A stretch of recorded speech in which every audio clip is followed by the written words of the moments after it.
My mom told me my sister should get my house as a fresh start wedding present. I thought she was joking. She wasn't. A week later, they showed up with boxes and a moving truck, ready to move in. I walked outside, called the police, and made sure everything was officially recorded. By Monday, a court order left no doubt about whose name was actually on the deed. My mother said it like it was the most reasonable thing in the world. Natalie deserves a fresh start. Alina, you can find something else. I actually laughed, out loud, right in her face. She didn't laugh back, and that's when I realized she wasn't joking.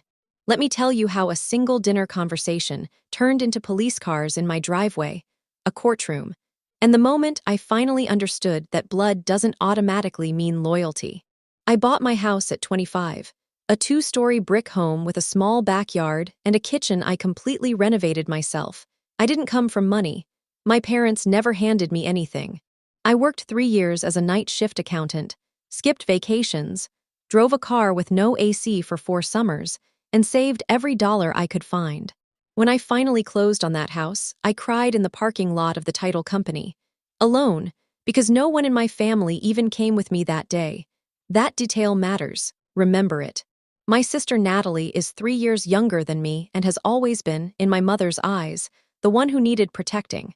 She's not a bad person. But she's never paid her own rent, never held a job longer than 8 months, and at 27, still called my dad when her tire went flat. Her fiancé, Derek, was the same way, charming, unemployed, and somehow always between opportunities. When Natalie announced her engagement, my mother was overjoyed. The planning started immediately. The venue, the dress, the flowers. Nobody asked how they were paying for any of it. I found out at Sunday dinner, 6 weeks after the engagement. My mother set down her fork, folded her hands, and said, "Alina, we've been thinking. Natalie and Derek need a stable place to start their life. Your house has 3 bedrooms, you're single. It makes sense for you to let them have it." I stared at her. "Let them have it," I repeated slowly. "As a wedding gift," she said, "from the family." My father was looking at his plate. Natalie was looking at the wall. Nobody would meet my eyes. "Mom," I said carefully, "that's my house, I bought it, my name is on the deed. You're asking me to give away my home. We're asking you to be a team player," she said. "Family helps family." I laughed. I genuinely thought she had lost her mind and the laughter was involuntary. She did not find it funny. "You think this is a joke," she said, her voice going cold. "Your sister is getting married, she needs stability, you can rent somewhere. You're young, you're flexible." "I worked for 4 years for that house," I said. "I didn't get a single dollar from anyone in this family, not $1. And now you want me to just hand it over." My mother's face shifted into that expression I've known my whole life. The one that means the conversation is over and she has already decided. "You've always been selfish, Alina, always, even as a child." She picked up her fork and went back to eating. I sat there for a moment. Then I put my napkin on the table, thanked no one, and drove home. "What would you have done? Because I want you to think about that right now. Your own home, gone. Because your mother decided someone else deserved it more." I told myself it was just talk. My mother had big ideas that sometimes went nowhere. I'd wait, stay calm, and it would blow over. I was wrong, so completely wrong. 9 days later, I came home from the grocery store on a Saturday afternoon. There was a moving truck in my driveway. I sat in my car for a moment, completely still, thinking I was seeing things. I wasn't. My mother was standing on my front lawn directing 2 men carrying boxes. My father stood near the truck looking at his phone. Natalie was pulling bags from her car. Derek was already walking toward my front door holding a box labeled kitchen. My mother had a key. My spare key that I had given her 2 years ago for emergencies. She was using it to try to walk into my house. I got out of my car slowly. My mother saw me and smiled like this was all perfectly normal. "Oh good, you're here," she said. "Derek's going to take the master bedroom. We thought you could take the smaller room in the back while you look for a new place. I want you to understand something. She had already assigned me a room, in my own house. She had thought this through. This was a plan." I walked right past her to my front door and stood in front of it. "Nobody is going inside," I said. My mother's smile disappeared. "Alina, don't be dramatic. Give me my key. This is ridiculous, we're family." I pulled out my phone and dialed 911. My mother's face went white. "What are you doing?" "Calling the police." "You're trespassing." We are your family. You're trespassing on my property without my permission. That's not a family matter. That's a legal matter. My father finally looked up from his phone. Natalie froze near her car. Derek slowly set his box back down. The operator answered, and I explained everything clearly, calmly, and loud enough for all of them to hear. Unauthorized individuals attempting to enter my property, moving truck in my driveway, spare key being used without permission. My mother started crying. Real tears or performance, I honestly couldn't tell you. You're calling the police on your own parents, she said. Do you hear yourself? I hear myself perfectly. The police arrived in 11 minutes. 2 officers. I showed them the deed on my phone, showed them my ID, explained the situation. The officers asked my family to step back. One officer spoke to my mother directly. Ma'am, this property belongs to your daughter. You don't have legal permission to enter or to move anyone in. You need to remove your belongings and leave the premises. She's my daughter, my mother said. That doesn't change property law, ma'am. I had everything documented. The officers wrote a full report. The moving truck left. My parents left. Natalie got in her car without looking at me once. Derek gave me a look I didn't appreciate, but he left too. I stood in my driveway alone after they were all gone. Then I went inside, locked my door, and changed my locks that same night. But I want you to stay with me, because this was not the end. This was barely the beginning. The next morning, my phone had 41 notifications. My mother had called every relative she could reach and told them her version of the story.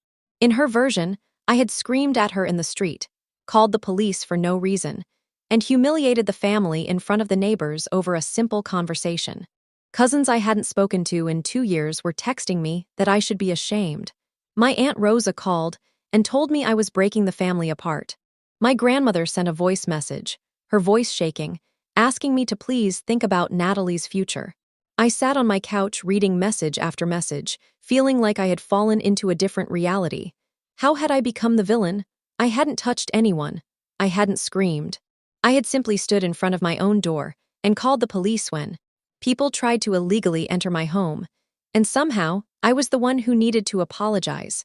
I called my friend Dana, who has known me for 12 years. Don't respond to any of them, she said immediately. Your mother is controlling the narrative because she knows she was wrong. The moment you start defending yourself to cousins, you've already lost. But they all think, let them think it. The people who matter will ask you directly. The rest aren't worth your energy. She was right. I put my phone face down and didn't respond to a single message. 2 days later, a letter arrived in my mailbox, handwritten from my mother. It wasn't an apology. It was 3 pages explaining why she was right, why I was selfish, why Natalie deserved stability, and why my refusal to help was destroying the family she had spent her life building. I read the whole thing. Then I photographed every page. Because by then, I had already called a lawyer. Her name was Diane Osei. She was calm, direct, and did not waste words. I showed her the police report, my deed, the letter, and the screenshots of the family messages. Do you want to pursue a restraining order? She asked. I don't know yet, I said. Is that necessary? It depends on whether they escalate. Based on what you've described, I'd say there's a reasonable chance they will. She paused. People who believe they're right don't stop easily. We started with a formal cease and desist letter sent to my parents by certified mail. It was precise. Stop contacting me about the property. Stop attempting to access my home. Any further action would result in legal consequences. I thought that would be enough. I really did.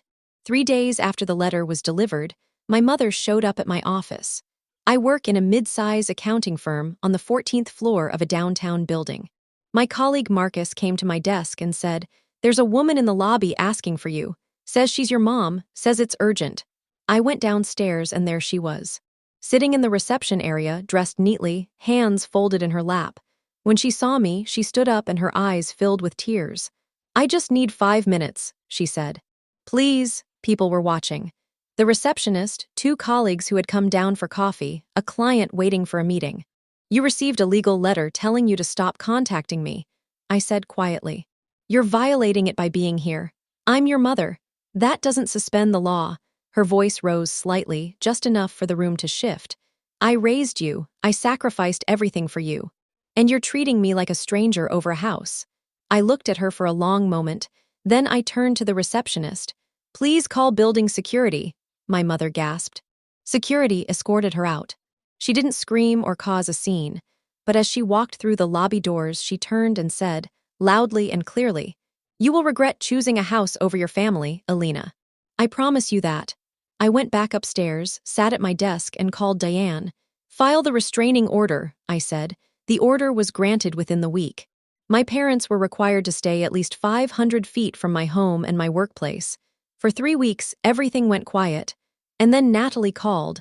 She asked if we could meet, just the two of us. Neutral location. I chose a coffee shop near my office, somewhere public, somewhere I could leave easily. She looked tired. Not the performed exhaustion my mother wore like a costume, but genuinely worn down. "I didn't ask for any of this," she said. "I want you to know that. When Mom came to me with the idea about your house, I told her it was wrong. I told her you'd never agree, but she said she'd handle it. She handled it by showing up with a moving truck." Natalie closed her eyes. I know how insane it looks. I'm sorry, Alina, I genuinely am." "What do you want, Natalie?" She wrapped her hands around her cup. "I want you to know that Derek and I are not doing well. After everything fell through with the house, he started pulling away. He told me last week that he's not sure about the wedding anymore." She looked up. "I think he was more interested in the idea of a free house than in actually marrying me." I didn't know what to say to that. "I'm not telling you so you'll feel sorry for me," she said quickly. "I'm telling you because I think you were right, about all of it. You shouldn't have to give up anything you worked for, not for me, not for anyone." We sat quietly for a moment. "There's something else," she said. "Dad has been talking to someone, a legal consultant. I overheard a phone call. I think they're going to try to claim some kind of financial interest in your house." My stomach dropped. I called Diane from the parking lot. "On what possible grounds?" I asked. "It's a stretch," she said. "But some people try to argue parental financial contributions created an implied interest in a child's assets. It almost never works when the property was purchased entirely by the child. But tell me everything." The lawsuit notice arrived 8 days later.